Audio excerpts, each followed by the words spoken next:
اظن بان هناك اشياء لازم تغير في كره القدم الافريقيه، لازم تغير. دائما كنا نخشى تقنيه الفار، لكن تقنيه الاخراج هي اللي اخرجت نهضه بركان اليوم.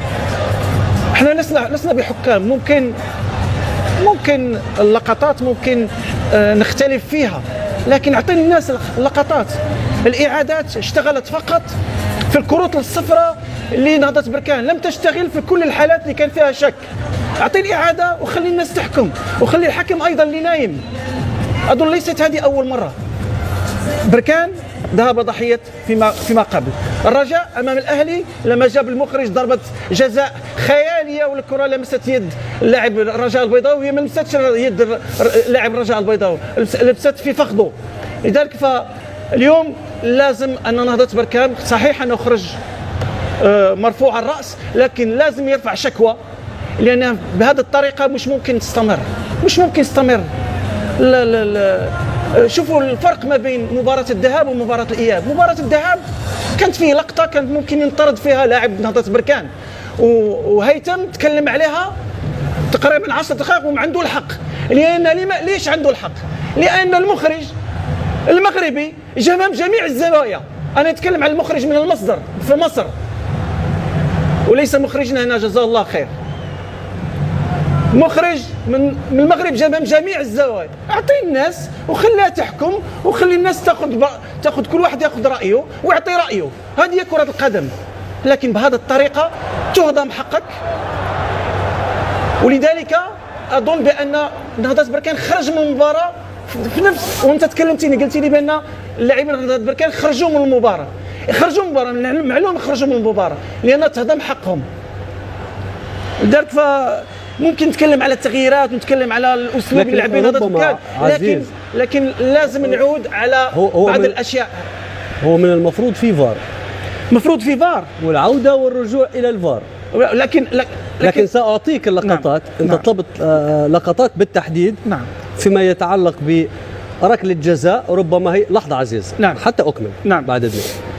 انت طلبت لقطات، حنوفر لك اللقطات بقنوات بي سبورتس فيما يتعلق بوجود حالات تحكيميه جدليه، وستعطي فيها رايك بكل وضوح وبكل صراحه، وسمنح لك الوقت الكافي. لكن دعنا نتحدث عن هذه الحالات بعد مراسم التتويج. ولازم نرجع وعدتك صح؟ للقطة صحيح. وعدتك. برافو عليك. عمري وعدتك في شيء وخلفت؟ لا سابقا. لا صراحة أنا أشكر الجميع هنا في الاستوديو، زملائي ولا حتى زملائي في الجاليري، أنهم الكل هنا يتسم بالشفافية الحيادية والوقوف على مسافة واحدة من الجميع.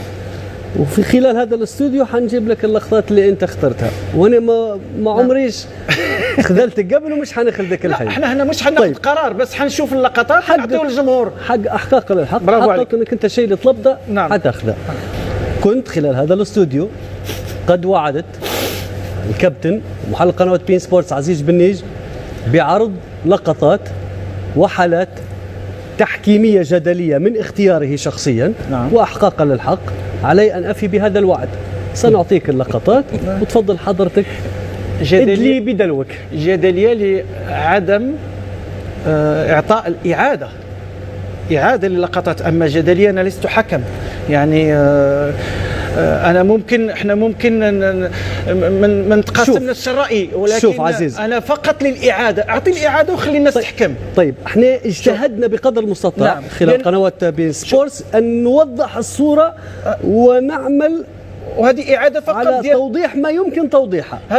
هذه اعادات فقط بين سبور، ليس من كل الزوايا، لان المخرج المباراه لازم يعطينا الزوايا كلهم باش ناخذوا، باش ممكن نكونوا فكره. لكن بعد ذلك انا ممكن اعطي الناس اللقطه وخليهم يحكموا. طيب شو حكمك انت؟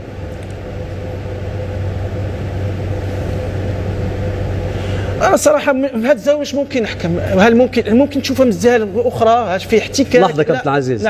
واحده معك عشان نفهم. انت طلبت الصوره. انا وفرت لك الصوره. حكمك الحين شو؟ كيفاش الحين الحكم انت في وجهه نظرك؟ هذه فيها كارت.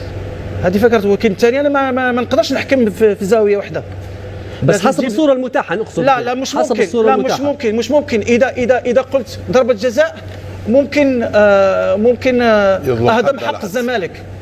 واذا قلت مش ضربه جزاء ممكن هذا الحق نهضه بركان. عندك وجهه نظر في هذه؟ لازم تكون زوايا كثيره، ماهيش واضحه، الزاويه مش واضحه. لذلك فعمل هو الحكم زاويه واحده عندنا، المركز الموقع نتاعو قريب تقريب للقطه كان. شوف هنا لما نزل برجله ممكن نقول لك بانه لمس الفخذ ديالو، شوف بالحذاء، لكن انا اذا قلت لك لا لمس الفخذ ديالو سوف اهضم حق الزمالك. لذلك فانا احتاج لتكوين فكرتي للعديد من الزوايا. هو بالمناسبه في الملعب مطروحه الزوايا، ليش ما تعطيش؟ هو بالمناسبه نعم. الفار وغرفه الفار لا تعتمد على مخرج المباراه، لديهم كل الزوايا ولديهم الكاميرات. أنا الفار أنا مشيت فقط لحق الجمهور فقط، أنا من بعد الفار هو حق الجمهور وحق الفريق. صحيح، حق الجمهور وحق فريق نهضة بركان. صحيح. يعني لو هناك حالة من وجهة نظر الفار كانت تستدعي أن يطلبها من حكم مباراة لكان تدخل الفار.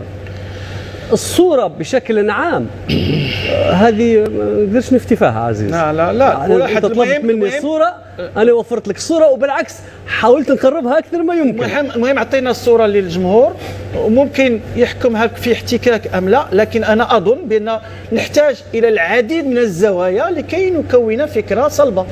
طيب هو نستفسر حتى من الناحية الكروية، ولا أريد أن ندخل في هذه الجدالات حقيقة سامي لأن على مسافة واحدة من الجميع، لكن أثناء التحكيم واحتساب ركلة جزاء مش لابد أن تكون الكرة تحت سيطرة المهاجم؟ أي أكيد. صح ولا أنا غلط؟ أكيد نستفسر بس. أكيد إذا كان في هذه الحالة الكرة تحت سيطرة مهاجم نهضة بركان. هو الظاهر اللي كونه الكرة راحت للاعب نهضة بركان، حب يسوي كنترول. اسكو هل ترى اللي كونه شوف الكرة لاعب حاول باش يسوي ترويض، هل هو خاف؟ هل هو قلق لاعب الزمالك؟ هذا ما نجموش نحكموا عليه. اي احتكاك في منطقه 18 ضربه جزاء، الاتجاه نتاع الكرة متجهه للاعب، روضها بخطأ منه هو، بخطأ من لاعب الزمالك. الرؤية ما هيش واضحة لهنا. هو يقال أن مهنة التدريب أصعب مهنة. أنا أؤكد أن مهنة التحكيم هي أصعب.